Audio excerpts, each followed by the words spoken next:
Hello mga ka-Brax. Good evening. So, pagkagaling sa eskwelahan kanina, nagpam electric massage, ha 168. Tapos, pagkadating sa bahay, nakaidlip tayo kanina. Tapos, pagkagising, bumili tayo ng lulutuin natin pang ulam mamayang gabi. Ngayong gabi. Kasi gabi na ngayon eh. Alas 6 na. Tapos may kunting hugasan. Hugasan ko muna. So as a single mom na piling vlogger, single mom, na mayroon 7 million followers nga ni, 7 million followers, na nakaabang sa aking buhay, ay syempre pagbibigyan ko kayo, tayo magbibideo for today's ganap. Para may upload ako sa buhay ko kasi alam kong malungkot ang mga followers ko kung hindi ako nakikita sa kanilang Facebook. Huy, piling! So, bumili ako ng kalamansi. Karne. Ano lang, hindi umabot ng 1 kilo ata ito. Basta 300 lang.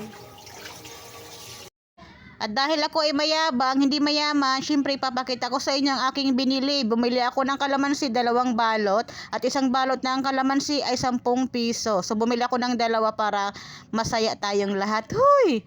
At bumili ako ng karne, hindi 1 kilo kasi mahirap tayo. Huy!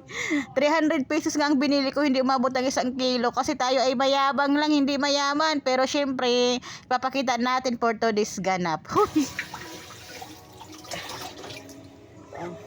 Yan ang ating karne. Gusto ko yung medyo may taba.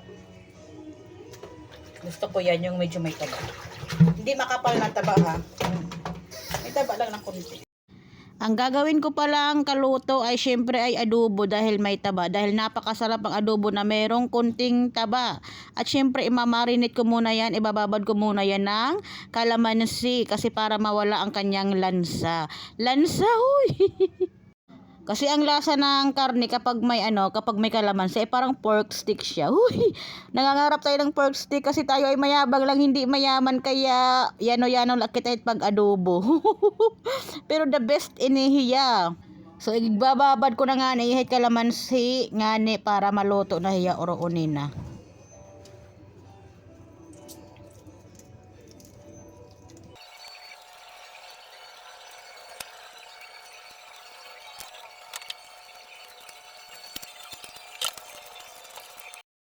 Tapos ato na may tiyaigbi mikos gamit it atong kamot kasi syempre masarap ang kinamay na pagkain.